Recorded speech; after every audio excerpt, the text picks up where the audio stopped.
सावन के महीने की जो अष्टमी होती है, शिव महापुराण की कथा में और देवी भागवत में वर्णन मिलता है। देवी भागवत में और शिव पुराण में वर्णन मिलता है, अष्ट सिद्धि नवनिधि 64 योगिनी सारी विद्या नव देवी सब सावन के महीने की अष्टमी तिथि के दिन महादेव से मिलन करने आती हैं। भगवान देवाधिदेव महादेव 11 रुद्र के रूप में, 12 ज्योतिर्लिंग के रूप में, सहस्त्र नामावली के रूप में शिव उनसे मिलते हैं। वो समय होता है प्रदोष का समय, शाम का समय। जब सावन के महीने की अष्टमी तिथि पड़े, चाहे वो उजाले की पड़े चाहे अंधेरे की पड़े, अष्टमी तिथि पड़े, शाम के समय 2 दीपक, एक लंबी बत्ती का एक गोल बत्ती का, शिव के मंदिर में अपनी कामना कर कर, जो बच्चों को अच्छी नौकरी चाहिए या कोई बीमारी का हल चाहिए या धन की कमी है या कोई समस्या है, एक लंबी बत्ती किसके लिए है? जम के बोलो, देवी के लिए। गोल बत्ती किसके लिए? देव के। 2 बत्ती घी की, गोल बत्ती को जलाओ पहले, फिर लंबी बत्ती का जो दिया हो उसकी बत्ती का मुख गोल बत्ती की ओर हो, वो बत्ती अपनी ओर नहीं हो। समझ में आ रहा है ना सबको? जो बत्ती होती है, जब भोलेनाथ जी को भी मालूम है आज ये वाली कथा बाचेगा जब ये दिया आ गया हो। ये जो बत्ती का मुख है, देखो ये दिया, ये लंबी बत्ती, ये गोल बत्ती, तो ये जो गोल बत्ती है आपने यहां जलाई और ये लंबी बत्ती जो है ना, इसका मुख गोल बत्ती की ओर। 64 योगिनियां, अष्ट सिद्धि, नवनिधि, 9 देवियां, सारी विद्या, शिव जी की जो गोल बत्ती है। शंकर क्या है? ज्योतिर्लिंग, ज्योतिर्स्वरूप। मां दुर्गा क्या है? ज्योति स्वरूपा। क्या कहते हैं? ज्वाला महारानी की, ये ज्योति के रूप में। जब हम गोल बत्ती के सामने अष्टमी के दिन प्रदोष के समय पर लंबी बत्ती का दीपक, पहले गोल बत्ती का दिया जलाया, फिर ये लंबी बत्ती का मुख उधर की ओर कर कर दीपक को जब हम प्रज्वलित करते हैं और अपनी जो कामना दोनों दीपक के सम्मुख में करते हैं, वो कामना पूर्ण होकर ही रहती है। पर करना क्या है? दोनों अष्टमी पर, सावन के महीने में जो उजाले पक्ष की अष्टमी आएगी उस पर भी करना है, और जो अंधेरे पक्ष की आएगी उस पर भी करना है। बड़ी सुंदर दीप बनाया है, जोरदार ताली बजाओ जिसने बनाया।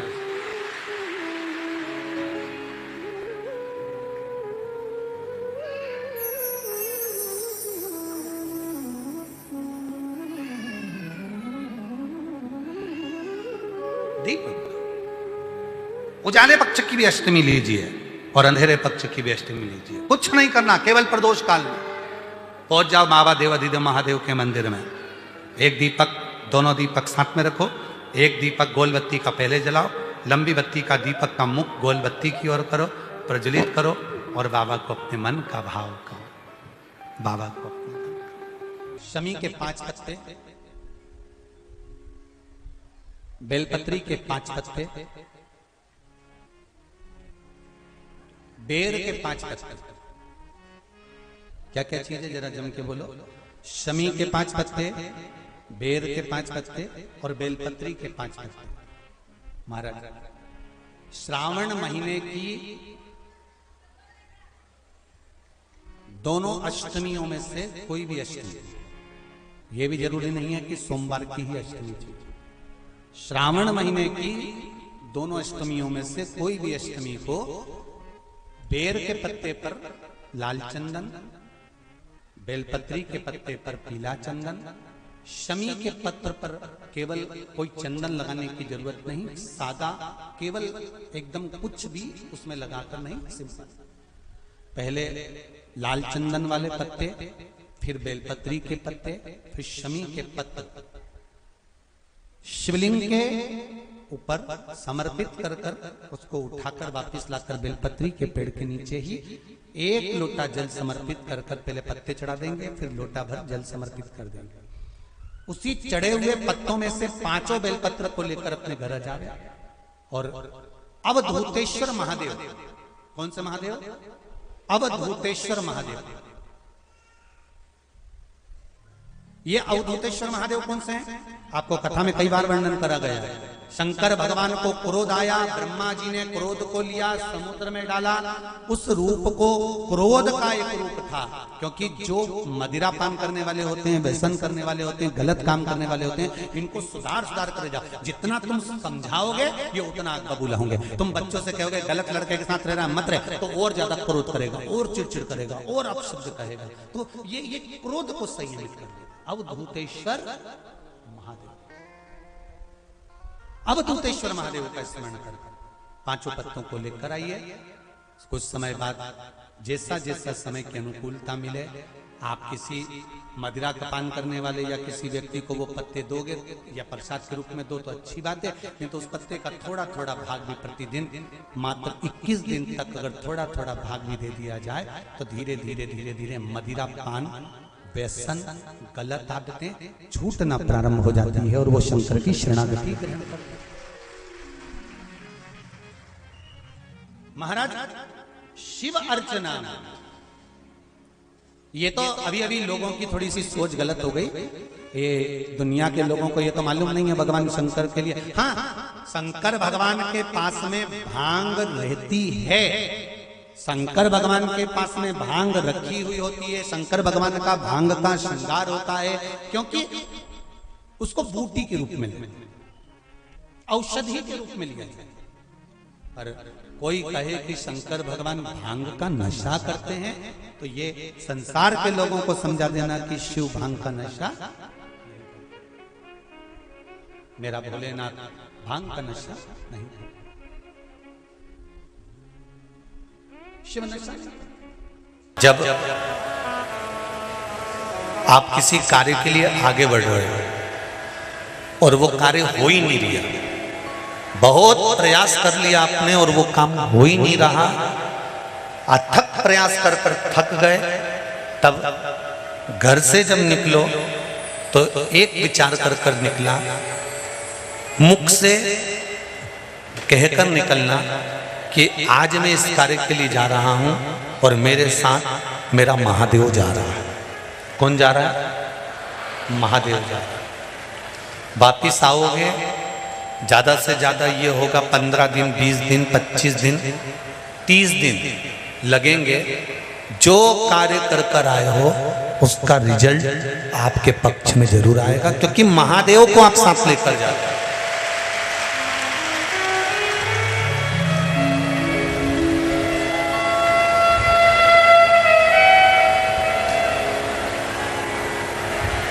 अगर हमने किसी की निंदा कर दी है, हमने किसी की निंदा श्रवण कर ली है, हमारे मुख से हमने अपशब्द कह दिया, हमारे मुख से हमने किसी को ताना दे दिया, हमारे मुख से हमने किसी को गाली दे दी, हमारे मुख से हमने किसी को आड़ा टेढ़ा बोल दिया, तो दिन भर में कम से कम 3 बार या तो गंगा जी का स्मरण कर लेना चाहिए, हर हर गंगे, या फिर नर्मदे हर, और अगर ये भी नहीं कर सकते तो हर हर महादेव।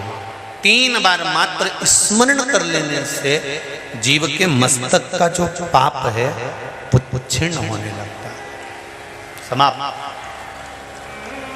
तीसरे नंबर पर है भोले शंकर।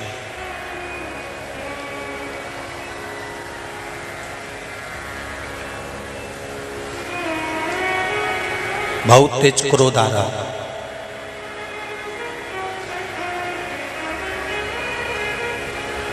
दो निर्णय पर आप बैठे हुए हो। एक मन कर रहा है इस लड़के से शादी करूं कि इस लड़के से शादी करें, इस लड़की से ब्याह करें कि इस लड़की से ब्याह करें, किराने की दुकान डालें कि जनरल स्टोर डालें, इस जगह पर नौकरी करूं कि इस जगह पर नौकरी करूं। उस समय पर जब 2 नाव सामने खड़ी है और एक नाव पर सवार होना है, उस समय पर एक बेलपत्र लेकर, भोले शंकर का नाम लेकर, एक बेलपत्र लेकर, भोले शंकर का नाम लेकर, बेलपत्र के पेड़ के नीचे ही रखकर निर्णय ले लिया करो। वो निर्णय तुम्हारा सफल होगा, कभी भी निष्फल नहीं। एक बेलपत्र का बल कितना प्रबल है, स्कंद पुराण भी कहती है कि बेलपत्र का एक पत्ता,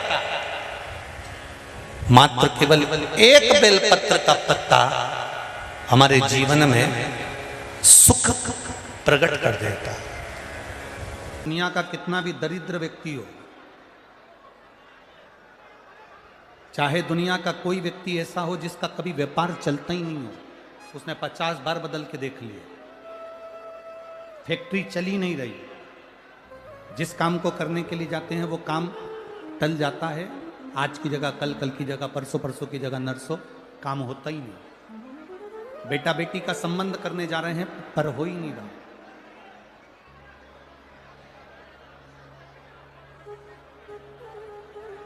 कितना भी दरिद्र से दरिद्र व्यक्ति हो, कितना भी दीन से दीन व्यक्ति हो, एक नियम वो अगर अपनी जिंदगी में बना ले,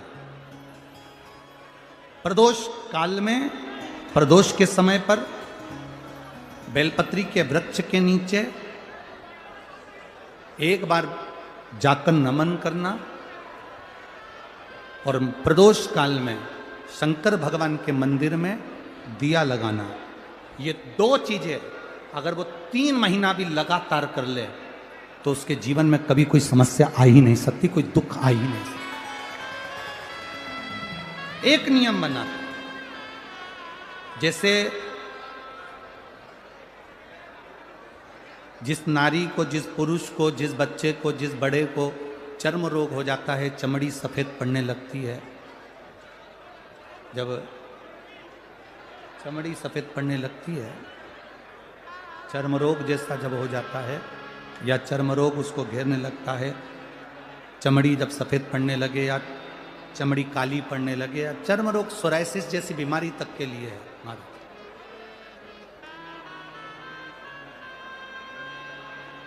बेलपत्री के वृक्ष के नीचे की मिट्टी,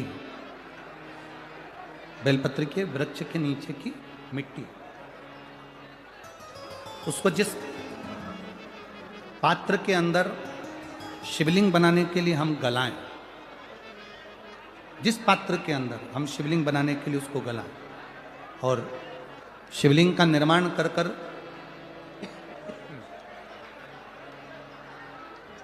हम बेलपत्री के वृक्ष के नीचे उसका पूजन करें, उसका विसर्जन करें। और बेलपत्री के नीचे की जो मिट्टी है, जिस पात्र में गलाई जाती है, उस पात्र के पानी का स्नान, उस मिट्टी का थोड़ा सा भाग अपने शरीर पर लगाकर, जहाँ सफ़ेद चमड़ी हो रही हो या श्वेत चमड़ी हो रही हो वहाँ लगाकर और उसका स्नान करना यदि हम प्रारंभ करें। परंतु प्रदोष जैसे अपन शंकर भगवान के मंदिर जाते हैं, दर्शन करते हैं, पूजन करते हैं, उसी तरह बेलपत्री के वृक्ष के नीचे की मिट्टी को गलाकर हम शिवलिंग का निर्माण करते हैं। स्नान करना या शरीर पे लगाने के साथ में सबसे ज़्यादा जरूरी है शंकर भगवान के उस शिवलिंग की पूजन करना, पार्थिव लिंग की पूजन करना। लगभग 2 शिवरात्रि निकलेगी महीने की और बाबा जहां जहां से चमड़ी सफेद हो रही होगी वहां वहां से धीरे धीरे बाबा अपने असली रंग को देना प्रारंभ कर देता है। इतना बेलपत्री के वृक्ष की पार्थिव लिंग निर्माण और पूजन की उस मिट्टी का इतना वर्णन हमारे शास्त्र करते हैं, इतना वर्णन। कैसा नीला कलर का पुष्प होता है, देखो छोटा है थोड़ा हमारे हाथ में, ये फूल का बेटा है, ठीक है, पूरा फूल नहीं है, ठीक है, फूल का बेटा है भी छोटा सा। अच्छा दिख रहा है, काय आस्था वालों दिखाओ तो सही, दिखाओ जरा बाजू में, और थोड़ा सा पास कर दो तो सबको नजर आ जाएगा। ठीक गया, शंख पुष्पी अपारिजात भी बोला जाता है इसको, ठीक है। हर हर विराजो विराजो। तो एक पुष्प अपन कहते हैं, हमारे भगवान देवादिदेव महादेव को, भगवान शंकर को बड़ा प्रिय है ये पुष्प। अब किसी से पूछा जाए, आप कह रहे हो कि शंकर भगवान को ये नीला फूल, ये शंख पुष्पी भगवान शिव को इतनी प्रिय क्यों है, भगवान शंकर को इतनी प्रियता क्यों है, कोई से पूछे तो वो बताए चाहे ना बताए, पर शिव महापुराण का संवाद कर रहे हैं। कंठ में स्वयं मां जगत जननी ने 10 विद्या में से एक मां को याद किया, और मां तारा का एक स्वरूप मां सरस्वती के रूप में विराजमान हो गया। कंठ में रहने से विष की तपन के कारण, कंठ में रहने से विष की तपन के कारण उनका स्वरूप नीला पड़ गया। और जब उनका स्वरूप नीला पड़ गया तो भगवान देवादिदेव महादेव ने कहा, सुनो पार्वती, संसार के लोग, भूमंडल में रहने वाला यदि कोई भी मानव जिसकी विवेकता, बुद्धि, विचार, सोच, ज्ञान थोड़ा सा भी अगर उसमें कम है, तो वो नील सरस्वती का यदि आवाहन करे, मां नील सरस्वती स्तोत्र का पाठ करे, मां नील सरस्वती की स्मरण करे, तो उसकी विवेक, उसकी बुद्धि तीव्र होती है, श्रेष्ठ होती है। और सुनो पार्वती, यदि मान लो कोई नील सरस्वती का स्तोत्र का पाठ नहीं कर पाए, आराधना नहीं कर पाए, साधना नहीं कर पाए, स्मरण ना कर पाए, अगर कोई बच्चा एक शंख पुष्पी पुष्प को समर्पित कर कर जलाधारी पर, और 1 लोटा जल यदि वो समर्पित करता है, और उस जल का आचमन कोई बच्चा नित्य प्रति करता है, तो वो बच्चा धीरे धीरे विद्वत्ता धारण करता ही जाता है। जो याद करता है वो भूलता नहीं। ये मां नील सरस्वती की कथा है। 2 सरस्वती का दर्शन आपको और हमको होता है, 2 सरस्वती का स्मरण आप और हम करते हैं। एक सरस्वती जो स्वयं श्वेत वस्त्र धारण करी है, हंस पर बैठी हैं और बड़े आनंद के साथ में मां सरस्वती का सुंदर स्वरूप है। पर एक सरस्वती ऐसी हैं जो नीला उनका स्वरूप है, और नील सरस्वती के रूप में उनकी पूजन होती है, मां नील सरस्वती। महाराज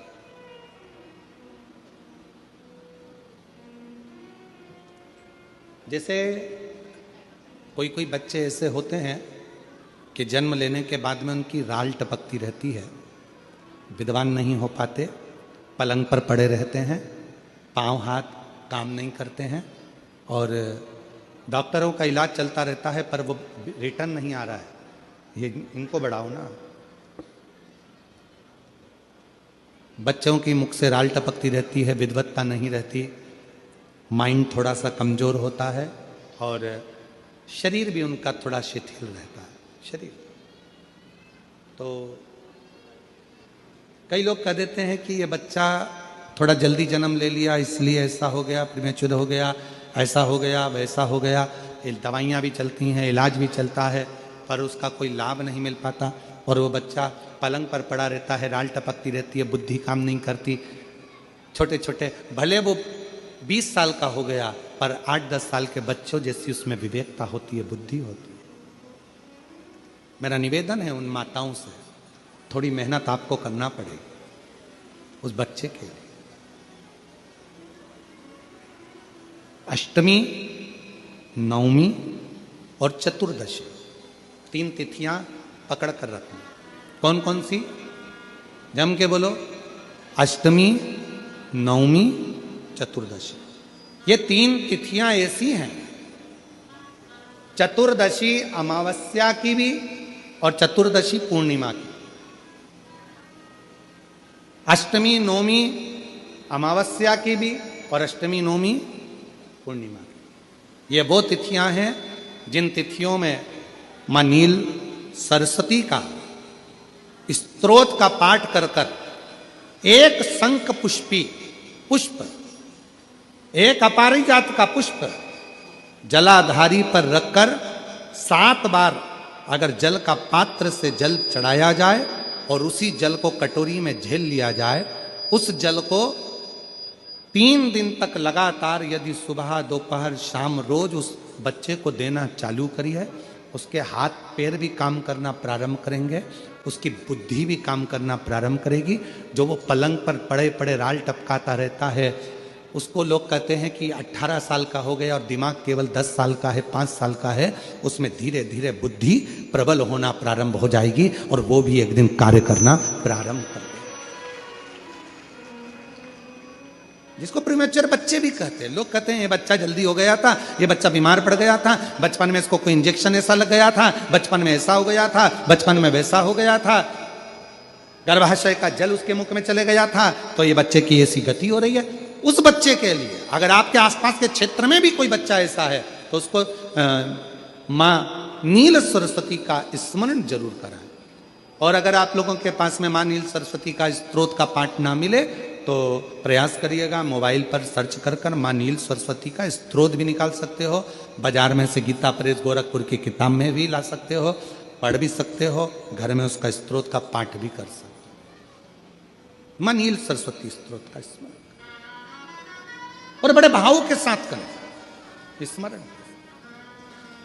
और कोई कोई माताएं कह देती हैं, कोई बच्चा कह देता है मम्मी मुझे याद नहीं होता, याद करता हूं परीक्षा हॉल में जाकर भूल जाता हूं, मैं कुछ पढ़ता हूं बाद में जाके भूल जाता हूं, स्मरण में नहीं रहता। तो उनसे भी निवेदन है, आप मां नील पाठ नहीं पढ़ सकते, स्तोत्र नहीं कर सकते, संस्कृत में नहीं पढ़ सकते, तो मां नील सरस्वती के नाम से अष्टमी, नवमी और चतुर्दशी के दिन एक शंख पुष्पी पुष्प को, नीला कलर का जो फूल होता है बेल में लगा होता है, जो शिव जी को अति प्रिय होता है, उस पुष्प को आप जलाधारी पर रख दीजिए। जलाधारी जानते हो ना सब लोग, शिवलिंग पर नहीं, जलाधारी पर रख दीजिए और जल चढ़ाना 7 बार प्रारंभ करिए। बाबा देव अधिदेव महादेव आपको याददाश्तता में प्रवर करेगा। परीक्षा हॉल में जितना तुम याद कर कर गए हो, अच्छी मेहनत कर कर गए हो, तो भूलोगे नहीं, तुम्हारी बुद्धि